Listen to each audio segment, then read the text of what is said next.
Welcome to Labor Lounge Podcast. I'm Anthony Abrantes, Assistant Executive Secretary Treasurer of the Eastern Atlantic States Regional Council of Carpenters, the Carpenters Union.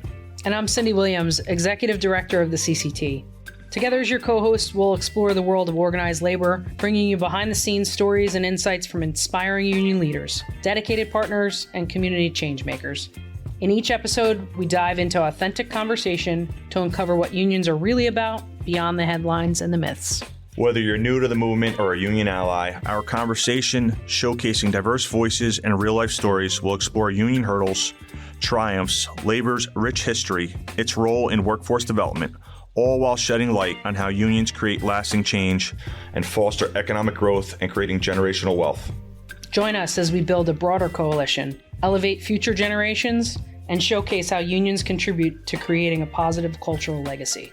Tune in, get informed, and find out how organized labor is making a difference.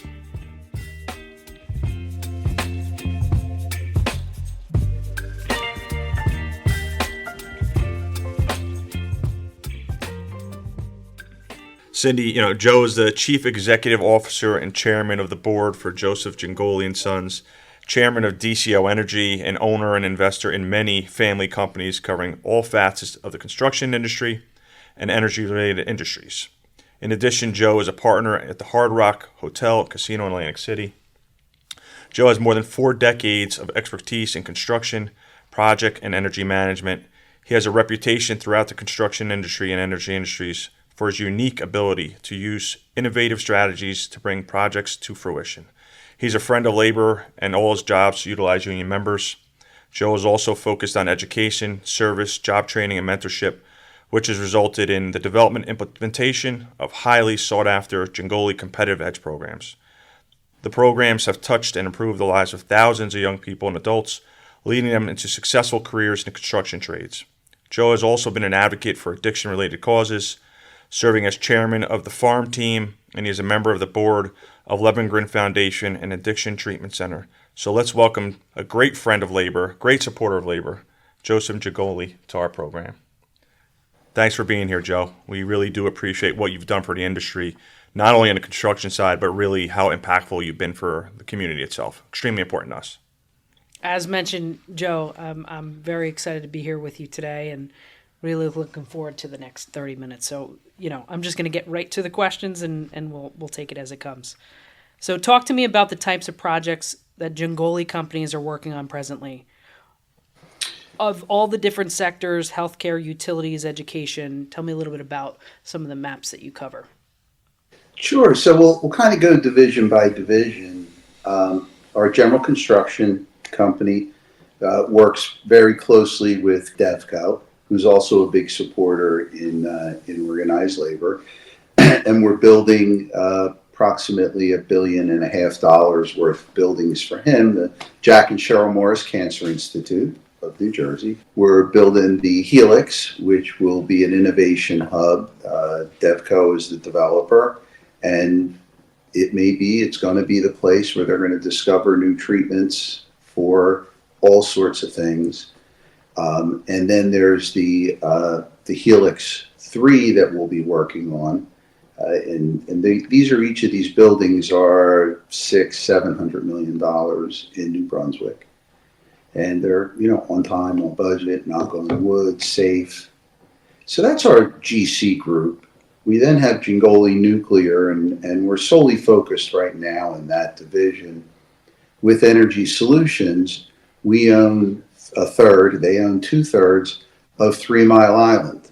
And for the young people, that was where the accident site happened in 1978. It's one of the 3 that's happened on the planet. And it really killed the nuclear industry for a couple of generations. So we are in the midst of decommissioning it. We took the trust fund, we took all the risk, and we are in the process of deconstructing. It's one of the more technically complicated construction projects out there. To give you an idea, there are parts of this project that we prepare 2 weeks to do a 2-hour jump in a hazmat. We're going to do a lot of it robotically. When it comes to those things, we're really glad we have young, smart people. And so that project is exciting. We're about to enter into what's called RVRVI. It's reactor vessel internals. So we're going to remotely cut it apart, put it in IFCC containers, and store it on site, and then ship the rest to Clive, Utah. That's a very exciting project. We operate under DCO Energy. We design, build, own, and operate distributed generation. We have plants that we've developed from, Hartford Steam System to the Detroit Energy System. We operate the plant at Gitmo, the power plant at Gitmo. We just finished a really cool cogen at the Jack and Cheryl Morris Institute, and in partnership with PTech. Which is, it's one of these things like, when you meet another organization and you're like, oh my God, I've been looking for you. And so PTech was formed in Brooklyn by IBM, where they said we need to train the next generation. So when you call a high school kid, and there's a PTech in New Brunswick, and we're one of the anchor businesses, and they're finishing their high school education and at the same time getting a 2-year degree from Middlesex Community College. And they're working with our people. So many of the young people graduating from PTech some of them will be operating the plant that they watched get built and had parts of it. And some of them will work for other parts of the company. So that's been a really great relationship. Jingoli Power, we're in the high voltage transmission business, and we work for many of the major utilities across the United States. Our headquarters is in San Diego, and we're working, everywhere from Rhode Island to San Diego down to the Carolinas in that business. And then, Hard Rock Atlantic City, which is been a lot of fun. And when people talk about organized labor, let me give you a statistic, and it has the added benefit of truth. So we closed on Hard Rock, which was the Trump Taj Mahal. It was 35 years old. Very little had been spent to keep it up. And in 12 months, it took us 3 months to get all the furniture out, just filling up the elevators and moving everything out. We were the largest union construction project in New Jersey. And in 7.5 months, we gutted, rebuilt 4.5 million square feet, $600 million worth of investment, hired 4,000 people, and opened up. You couldn't do that without organized labor. Yep. As I called up, the heads of all the different building trades when we were about to do it, and so many of them were my friends. I went down the list, and I was like, "Look at Jack. We're going to do this. He's buying this thing, and we don't have time for a PLA. We don't have we got to go to work tomorrow if we're going to make the summer." And every single one said, "Don't worry about it, Joey. We'll figure it out." I said, "What happens if we have a labor dispute?" They said, "We'll figure it out that night." So I moved into the building, and at night we would say, "Okay, who gets this? Who does that? Who's not happy with this?" And we just went through the whole thing. It was an unbelievable experience. Yeah, I think that's where that collaboration partnership comes in, and feeling comfortable when you have a good partner on the other side, on the management side, which is few and far between. But that makes all the difference when we're talking about scheduling, production, efficiencies, professionalism, is making sure that we have good partners like yourself. One of the things you talked about, and Cyndie had asked, was the vast different industries and sectors that you're participating in. And one of the things we talked about on one of the first episodes was how the construction industry is an economic driver, it's always been an economic driver, and how people take it for granted. But for you, on the building side, eds and meds, hospitals, what's, allowing people to live longer and longer and longer. On the energy side, how do we keep the lights on? It's folks like yourself that are building these facilities that most people take for granted. How do we generate power for our homes, for our businesses, for our communities? It's what you're doing day in and day out. And I think, for us here listening, one of the things that's important to us, especially with a partner like JINGOLI, is, what are you seeing in the future, or maybe what sector are you seeing the most opportunity that you're going to be going after? Well, we've all heard all this, about AI and the change to how we use data, and that it's the next big thing. We're talking about the amount of power. So when World War II, when the Manhattan Project was going on, it took 10% of the power of the United States. The whole of the federal government got behind it, and we created nuclear power. We're talking about something on that scale where we're going to lose this battle. And if data is what's important and we're not able to meet it, we're going to be left behind. So China this year will open 30 new power plants, about half of them nuclear, some natural gas, and about, the rest of them coal. It took us 14 years to build one. We're hoping we're going to build another one. We're going to need to address power, and what we've done is through,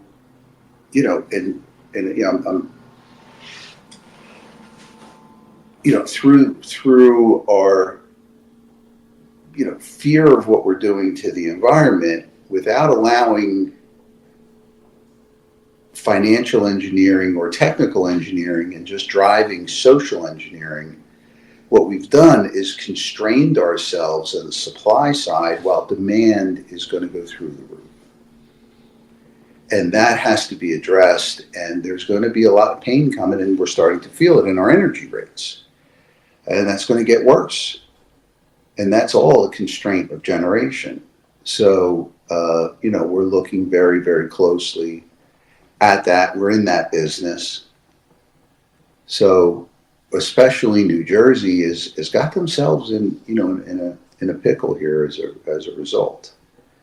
So that's probably the thing I see, that because that's going to take, you got the generation, and then you got transmission and distribution, and then you have these large data centers, and then from the data centers you have the chip manufacturing. It's a whole new industry, and we could miss out on it. Yeah, I've seen, particularly in the Mid-Atlantic region related to data centers, and having conversations with the Data Center Coalition folks, they've seen kind of hit capacity on their building side related to data centers because they just can't generate the energy. And in fact, you have data centers in Maryland and Virginia that are trying to access energy all the way up in Delaware because they don't have the access in those markets. And having conversations with those folks, and I'm sure you know this, New Jersey at one point was the data center hub early on in the data center infancy.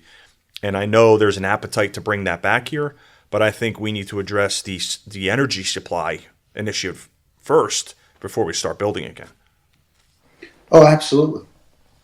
We just finished a warehouse, and we were told we couldn't get electricity for 2 years. We got to have a warehouse sitting empty. Mm-hmm.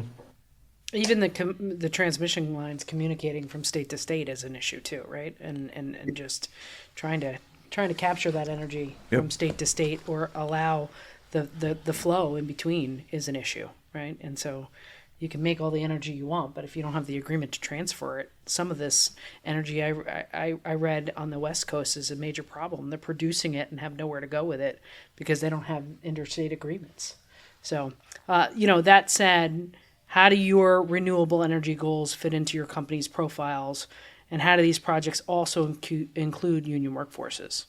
So we focused on the transmission and distribution because that's something that we have a lot of experience with. And, depending on what happens with offshore, that market for construction was pretty well developed in Europe. And so we said, we'll never get to recreate ourselves quickly enough to take part in the offshore part. So we focused on the onshore part. Now, we'll see where that goes. I believe, 2 or 3 of those projects are going to happen, under this administration. We'll see what happens down the road. I'm just taking this from an agnostic standpoint, looking at it from a business person. There's no way to build generation. So we're going to have to bring these 3 offshore wind projects to fruition, which is about 2,000 megawatts. And that's just to keep up. Where we go from there, so from 2000 to now, we have decreased the carbon footprint of the United States by like 80% because we shut down coal and replaced it with natural gas. The only way to get us out of this energy problem is to go short term. And when I say short term, we're talking 15, 20 years of the natural gas fired generation plants while we are developing our nuclear workforce and our nuclear plants, which is carbon-free generation. Talking about a multi-generational investment, you can't whipsaw back and forth by a group of people who are not taking the whole picture into account. Yeah, it's not just a matter of flipping a switch and we go from, we'll call it traditional dirty energy to clean energy. There's got to be a balance on how we transition to there. And I think for the long term, having a diverse portfolio of energy sources is extremely important for not only New Jersey, but for the country.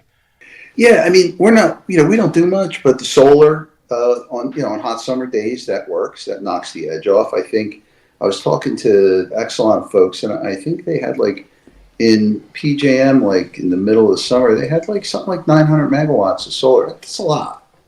That's a lot. And it came on when it was needed. So that worked out in that instance. But I'm a fan of a good friend of mine's been coaching me on this, but of design one, build many, the AP 1000, 1200 megawatt nuclear power plant. And, what had happened before was everybody built a little different plant. And now, if this goes through, it'll be, and the government will have to stand behind the debt because nobody's going to stand behind that kind of debt. And we're going to need to build, I think there was something in the 70s, there was 85 nuclear power plants under construction in the United States. It's going to have to be like that. Yeah. One of the things you had mentioned earlier, Joe, was a union workforce, and what that means for you as a business. And I think one of the misconceptions in the construction industry is that you cannot be a successful entrepreneur or make money or be profitable if you have a union workforce. So how does that work for you in your business model relative to maybe some of the other folks in the industry that they just don't see the value add or how they can be profitable by using organized labor? It seems to work for you. I mean, what's your message to the folks that are going to be listening to this? Well, my brother and I were raised by organized labor, right? Our grandfather was the vice president of the Trenton Local of Bricklayers. If you manage that workforce correctly and you finish the job earlier, does it really matter? And anything that we're doing is prevailing wage. How much more did you spend on how much better is it to have the person make a better living and build you something cheaper? So this idea that organized labor is more expensive than non-union, I'll go back to the Hard Rock. I didn't have 1,000 union workers working for the company. I had a very small amount. And in a very short time, we had 1,000 union workers on the job. You couldn't do that if you were non-union. And then let's talk about safety. Your people are trained. Our work sites are the safest in the industry. That's because of the way you train the people we get. And then it's our job to manage them and have a clean work site and a safe work site. You can't put a dollar value on that, but I can tell you it definitely affects schedule when a work site is clean and safe and the men and women are working. Yep. Very good. You've been around a long time, obviously generations worth of construction, right? In your time, do you feel like construction industries evolved over the years and changed for the better or for the worse? What's your take on that? Oh, it's evolved so much for the better. I started in 1977. If you wore ear protection, you know, like you got teased.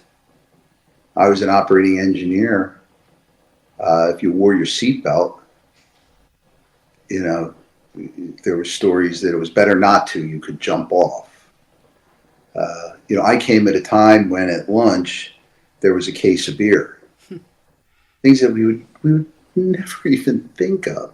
When we think of how much safer our industry is and the quality of the workforce, it changed so much for the better.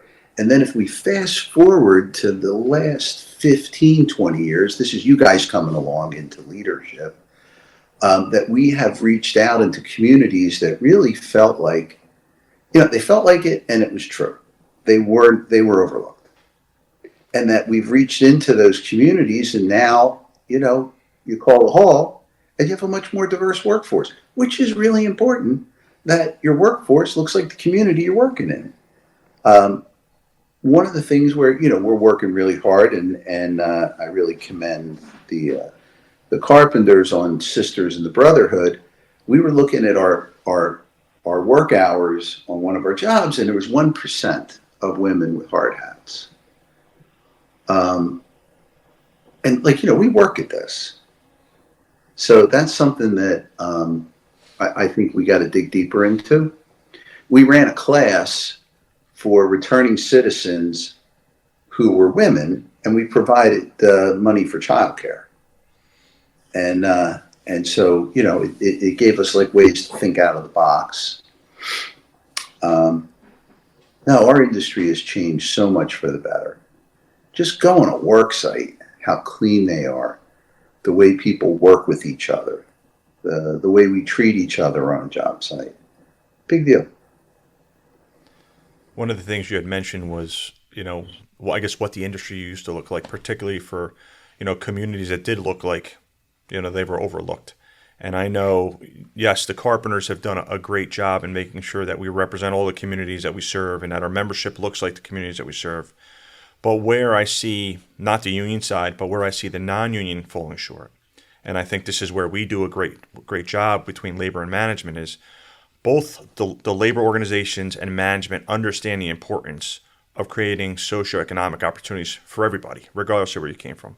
And I know that's important to you, and I know that's important to us, and I think that's one of the things that, and we were talking about politics before the show, I think that's one of the things that people overlook on what we do as a partner to change the lives of people in so many different communities, how we create generational wealth, how we have a support system on the labor side, on the management side, and how at the end of the day, we want our business partners to be extremely successful and profitable, but we want to make sure that we're rebuilding the middle class and creating economic opportunity for everybody. And I think, partners like yourself are kind of really what bring that to fruition. And I think one of the things that's important to us, and probably what, the listeners would love to know about, is you have so many different companies that you oversee, that you're responsible for. I guess, what is the culture across, the spectrum of those companies that you've created, that's probably going to end up being your legacy as Joe Jingoli? So the concept started 30 some years ago with my brother and I. So we grew up with a little construction company, family construction company, on Calhoun Street in Trenton. The Shiloh Baptist Church was across the street. Members from the church worked for the company. When it snowed, we plowed the church. Like we were part of a community. If something happened, we'd get a phone call. So it was a natural for us as we grew the business to say, "Hey, let's penetrate any community that we enter into." And we do it through faith-based because they're on the ground. And that's where we develop our programs, which is the overall program is Competitive Edge. Inside Competitive Edge is leaders in training, which is we hire, like Atlantic City, we've got 500 kids making $15 an hour. And some of them have now been with us 5 years, so they're 19. They're very different than the kid we got at 14. I think we've got 50 in New Brunswick. We have dozens in San Diego, and so that's like bringing these young people along, and we're recruiting the next generation of our workers and others. The next is live classroom, where we pick a school, boys and girls club, someplace that's interested in working for us, and one day a week, on the afternoon, we will teach a class to young people. They're usually juniors and seniors in high school. They might even be in community college. And we teach them about the project. And so when we go to do a community meeting, they introduce the project to the community. It's the difference between a bake sale and pitchforks and torches. Mm-hmm. I like a bake sale better. So they understand the project. They're reporting to their own community, and we're trusted. The next piece is where it's our workforce development. And it's trained to hire, which is where you got to be really careful because it's not trained to train. It's trained to hire. And so we look for recovery court, returning citizens, people in the community, and we put them through a 12-week program, and they get paid while they're in the program. Then they come on to the job, and they shadow, pay them $22 an hour when they come on the job, and they shadow a union worker for weeks or months. Then we go to the business agent. We come to you guys and go, what do you think? We'll take it. That's been extremely successful in crossing some. And now what we're seeing is people showing up who their aunt, uncle, older brother, older sister have gone through the program. And like many of us, they've been tuned up. Like they're ready. They're much more ready than the first group 25, 30 years ago. So, that's sort of the overall competitive edge. So Rob Lee heads that up for us. His family were construction laborers in Philadelphia. He was our chief estimator.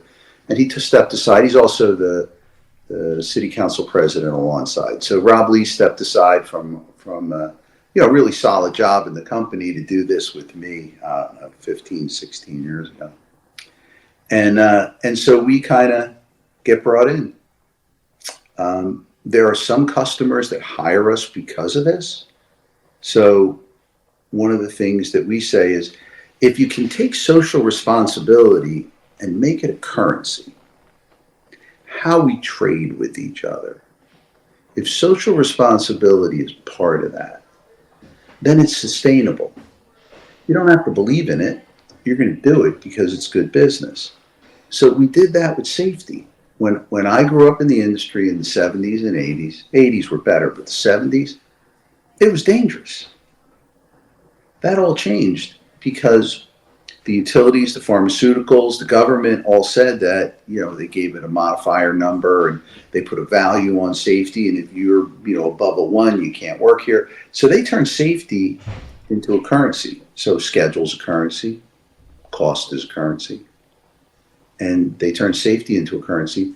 And what we're doing now is turning social responsibility into a currency. That's what I'm doing. I love that. To that point, I've been in the world of pre-apprenticeship for a really long time and working with folks that need the help and mentorship of organizations like ours is so important. Contractor-based folks that bring value to social responsibility is also so important to us, because it's one thing for us to believe in it, but our contractor partners need to believe in it as well. And you're living that legacy where you're taking care of your community. You're coming into the community, you're making a difference, and you're changing lives. That's one of the reasons I've always valued our time together is I know that you're talking the talk and walking the walk. And from a standpoint of community buy-in and elected officials buy-in and the world that surrounds that when it comes to community, how do you feel like you're gaining that favor? And what are some of the results that you see there? Well, because going back to that concept of, they just want to build cheaply. How do you deliver sort of that holistic approach and that message? So there's two different marketplaces. So we're not in the how cheap can I build it marketplace. We're in the how well can I build it, how important it is, and how impactful it is. So what we're building are big, complicated things. And there's not, and we were forced into that over time as the non-union market grew into the less complicated kind of construction. So I'm competing against peers. And part of the reason I'm competing against peers is because of all the work that you guys have done. All the political groundwork that the building trades have done to make sure that everything is, from the apprenticeship stuff to prevailing rate so by the time you get there, you're splitting hairs. And it's going to be about, can I get whatever it is built, Mr. Customer? And what we bring is the added benefit of social responsibility. And, we have so many examples. Put value on that.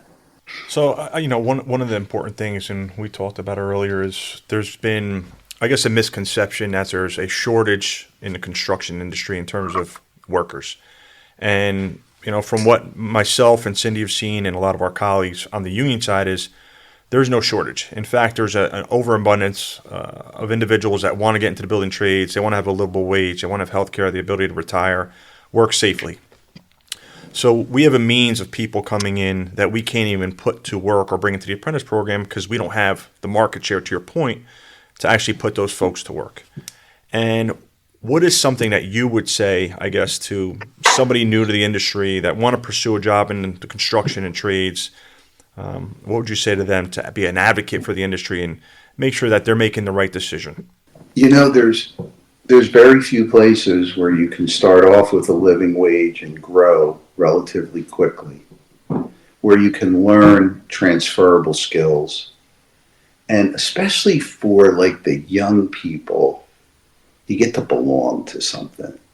And, each of the trades has their different culture. And for young people, they get to feel that they belong to something. It makes a big difference. What I always tell them is go to every single union meeting. Get every single license that you can. Get every single training certificate that you can. Pick somebody who's teaching in those classes. We've all had a mentor. And that's how you take a job and make it a career. And that's how you're the last person to get laid off of a job. Yeah, and I think you're right, because if you look at our industry, particularly the union construction industry, and you compare that to modern day workforce and how people are constantly bouncing from job to job, looking for that next fix, that better compensation, better pay, it's because they don't have that culture. When they come to us, if you make it through that apprentice program, you're here. You're here for 30 years. The predominantly most members last through retirement. That's not traditional in the rest of the industry or workforce. So we're very fortunate. A lot of that comes down to obviously competitive pay and retirement, but it also comes down to culture. I think culture is extremely important. Yeah, and to that point of culture, and you had mentioned Sisters in the Brotherhood and some of the other resources and programs, volunteer work that we do with our membership. I mean, creating that culture is everything, right? The stick and stay of saying, I belong here. I can hang my hat here. We've taken away those local union halls as times have changed, but we still try to make sure that we're gathering people so that they still have that feel that, hey, this person standing next to me is somebody that I can feel as family, right? So, that said, I know that you personally have invited folks onto your farm to be a powerful influence to them that has nothing to do with work. I don't know if you're willing to talk about it, but just I know that this is a deep part of you and your life. Is there something that you would love to add in regard to some of the personal things that you find brings your value in your life. Sure. And before I jump on that, I have just one last story on. So we interview young people who've come through our different programs after they've worked for us for a while. What was your first day like? Like, how do we do what you said, become more sticky? And there was this young Spanish girl who told us the story of her first day, and we were like, oh my God. First of all, the hard hat was too big. The vest was 4 sizes too. She's like, I show up, I'm the only woman on a construction site. I look like a bobblehead. Like, she took me through like sort of her experience of trying to work with this thing on her head that was way too big. And that's when we got the ergonomic, size hard hats that fit everybody correctly, and we got the extra small vests. And so we are committed to changing ourselves to get loyal workers. And the other thing that I would put out there, industry-wide, transportation and childcare is a limiting factor for a relatively short time in our industry. So there's a whole demographic that we could recruit, and that's all they need. Then we ought to be talking about how do we address that. And so the next piece is, the farm. We, in sometime maybe 20 some years ago, our pop passed away. My brother and I took over the farm from our mom, and I was hiring young people in the local halfway house to come work.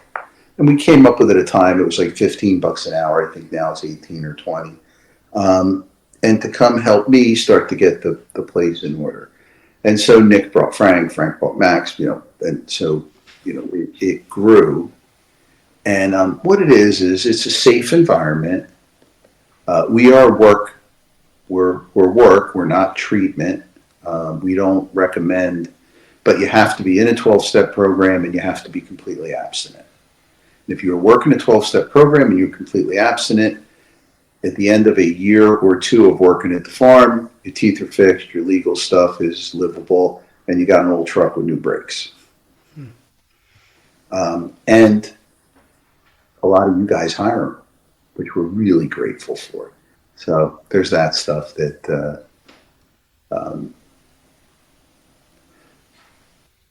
the thought is, if everybody had the exact same opportunity that I had, would the results be the same? And what we're proving is they are. Yeah, I couldn't agree with you more. I think the underlying thing here is opportunity and affording people opportunities. And you had mentioned a couple of barriers to success or barriers to opportunity, and some of the stuff we're working on actually, and this might be insightful to you and important to what you do and how we can partner. You mentioned access to transportation, and what we've seen is, in many cases, we have regionalized training centers that are not always accessible to certain communities if you don't have transportation or to public transportation. So the Carpenters had come up with a program and a nonprofit that we started called Progress 360, which actually focuses on those underserved communities, but helping alleviate that burden of lack of transportation and the upfront costs related to construction. And how we've alleviated the lack of transportation was we have a rideshare partnership now where we actually fund transportation to and from the training center, to and from job sites for that initial year of apprenticeship or pre-apprenticeship until people can establish themselves financially. And when I tell you the success we've had in making sure people got to where they needed to be to create those opportunities for themselves, it's been extremely beneficial. And then, as That's you know, fantastic. yeah, and as you know, construction is not cheap, right? You need a hard hat, you need safety glasses, you need boots, you need the apparel, and we've created a Dress for Success program to make sure people have the right equipment and right tools from day one to be successful. And I think where we could partner up, particularly on the rideshare stuff, because it's peanuts, it's pennies on a dollar relative to purchasing cars and buying gas and paying for car insurance. It's been a really successful program, and we've used it in our 6-state jurisdiction, predominantly in the New Jersey, Philadelphia region, in those urban communities, and it's been a game changer. That's a great idea. Yeah, that's addressing the barriers to entry. Yep. That, along with the mentorship piece, is everything, and that's something that the union provides between all those barriers and the mentorship, which is so very important for retention. it's a recipe for success, and so getting that word out there to communities, to elected officials, is something that we make our number one priority, because it really is those wraparound services that communities need, especially these communities that are looking to build, but they're looking to build locally in their community. So we're really appreciative of you, of all that you do in the community, and we certainly are happy to be here with you today, Joe. Yeah, and we're happy to be the ones collectively breaking down barriers and creating opportunities. So thank you for all the great work you've done for the industry and what you've done for the community as a whole. So I appreciate the relationship. Yeah. Have a wonderful day. Thank you, Joe. Thanks, Joe. Take care.